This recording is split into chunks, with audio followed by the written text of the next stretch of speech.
So nothing else was done as far as them talking to Miss Johnny about No. acceptance of responsibility? The only thing Miss Johnny said, they called and asked her for her updated address, and that was it. Okay. This hearing's like a slow-motion car crash. You can see it coming, but she won't stop. The defendant's seconds away from ruining her own plea deal, acting like responsibility doesn't exist. The judge is done playing therapist, and honestly, she's digging her own hole. What do you think? Clueless or just reckless? Let's find out. So was there another one and then this was an updated one? No, because I thought she was Like talking this says about, this is an update. So is there an old PSI? this is the old PSI that's in there. There isn't an updated one. She said the only update is this cover page. Reflected on the cover page. Right. So I don't know what that means. The only change reflected is the cover page.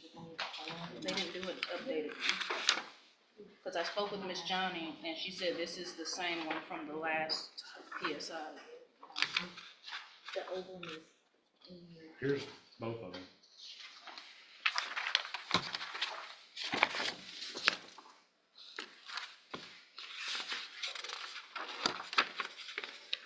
I guess I don't understand why we got two. I'm very confused. Well, this was Remind one me. where she had pled and you refused to go along with the deal because she didn't accept responsibility for the crime. Uh-huh. And then we came back and she did accept responsibility, so we re-pled for the same. Okay. There was a different attorney involved on the first time, and then I was appointed. Yeah, she pled in May of last year. Was full deferred with Tom Burbank.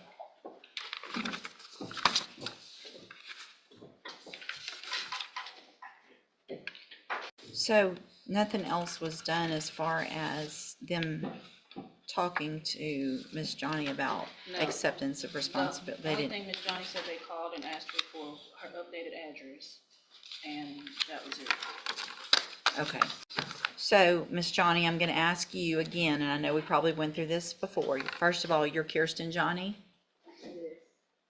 And Miss Johnny, I want to make sure, because in that previously you said you didn't do it, you were forced to do it because of your financial, you were forced to plea because of your financial situation, and that it wasn't fair.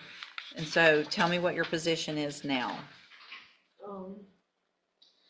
I never really said I didn't do it. I said it was an accident. Okay, I still feel the same way a little bit. all right. I'm not gonna say I do feel the same way. Now I understand, but you're not disagreeing that you didn't. I said it was an accident. Somebody grabbing you by your foot. That's like somebody accidentally hit you in the back of your head. You're gonna have something that's normal. Well, right, because you were not complying with what they told you to do to get out of the car, correct? I was pulled over because I was in a high. I stay in the area. I was pulled over because. Hang on. Don't talk yourself out of this again.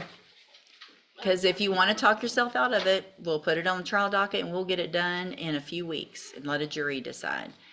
I'm trying, look at me. I'm actually trying to help you right now. Okay? If you had complied and just done what he asked you to from the very beginning of that stop, none of this would have happened. Do you agree or disagree with that? Yes. Yes, what? Yeah. No, do you agree? Listen to the question. Do you agree with that statement or do you disagree with that statement? I don't wanna lie. You don't like it, do you? You don't think he should have done that? It's not that. I feel like we was pulled over for no reason. If you follow. It doesn't matter if you were pulled over for no, listen to me. This is why we're hearing stuff all over in the news. It doesn't matter what you think. If a cop pulls you over, then you take the ticket for not wearing your seatbelt. This is all over not wearing your seatbelt. And here you are in felony court and you're still not taking responsibility for the fact that he said, hey, ma'am, do this. And you said, I don't think you should have pulled me over, so I'm going to do whatever I want to do. And I'm going to lodge my foot against the door, and I'm not going to get out. I'm going to make you drag me out of my car, and then I'm going to kick you because you shouldn't have pulled me over in the first place. When all you had to do was get your ticket, go to JP court, and try to fight it there legally. But here you are in felony court for a second-degree felony instead. I'm just going to be honest. This whole situation screams denial. Some people will twist every excuse possible instead of just admitting they messed up. It's like accountability has become this painful thing everyone's trying to avoid. And the moment you start blaming everyone but yourself, you've already lost. The system isn't perfect, sure, but it's not meant to guide you through adulthood. What's crazy is she still thinks she can talk her way out of reality, like arguing with gravity.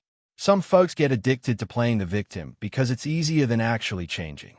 If she just owned up the first time, she'd probably be free by now. It's not bad luck, it's bad habits. Makes you wonder if people really want help, or just the attention that comes with the drama. So do you want to try to tell that story to a jury, or do you want to accept some responsibility today? I don't feel like going to trial. You don't feel like going to trial. Well, there's two parts to that question. Do you feel like accepting responsibility? Yes, ma'am. Do you think it would be a better idea next time you're pulled over to comply and just do what they ask you to? Yes. And Your Honor, just for the record, Miss Johnny did review the video with me in my office, so she is aware of what all transpired. She saw it. I mean, do you have any reason to believe she shouldn't be pleading to this from what you saw? I do not. So, I mean, you even saw how you acted.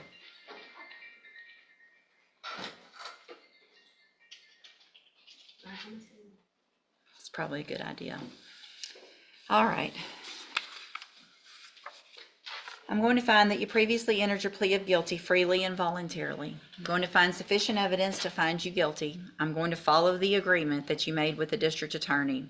I hope you prove me wrong on this, because I really have some concerns that you're going to be able to be successful, because you're not taking responsibility and you're not wanting to follow directions and things like that. And you're about to have 4 years of having to follow directions on probation. So I'm going to defer all proceedings for 4 years. You're ordered to pay a $500 fine. You're ordered to follow all of the rules and conditions of probation. If you do that, this is a great opportunity today, because you are not a convicted felon. You don't have that conviction on your record. And if you successfully complete it, follow all of the rules, you will never have a felony conviction. At the end of your probation, the case will actually be dismissed. The other side to that, though, and this is really important for you to understand, because we've had this conversation now so many times, I'm not likely to forget you. And you can ask anybody, and Ms. Holmes has known me for a long time. It's not usually good when I remember people, right? So if you violate your probation, you'll get brought back into court. You could be found guilty, which means you become a convicted felon, and I can sentence you to prison anywhere in the range of punishment, which is up to 20 years in prison for this. You understand? All right, I'm handing you the trial court certification that shows this was an agreement that I followed, so you've waived your right to appeal. You need to have a seat here in the courtroom. Probation will go over your paperwork as soon as they're ready. Okay, and you said that I'm not considered a conviction felon, but I was told that even though you say that, it's still gonna be on my record. So the arrest is on your record. The arrest will always be on your record. But so if you're asked a question on a, filling out an application for a job or something, if it says, have you been convicted of a felony? The answer is no. But if it says, have you ever been charged with a felony, or are you on probation for a felony, you are going to have to say yes to that. But the conviction part is still better than nothing, not having that conviction, right? Yes. Okay, have a seat in the courtroom. Watch for probation to call you up. You know, I'll give her some credit. At least she finally took responsibility. But it really shouldn't take hitting rock bottom to figure that out. I'll never get why some people make life harder just because they can't admit they are wrong. These days, accountability feels almost extinct. Like people think saying I messed up erases their worth. What's wild is the system keeps handing out second chances, but people keep wasting them. Probation isn't punishment. It's an opportunity, a mirror showing who's ready to grow and who's going to spiral again. I just hope she's done running from her choices, because this might be her last easy out. Pride ruins more lives than failure ever could. A little humility could have fixed it all.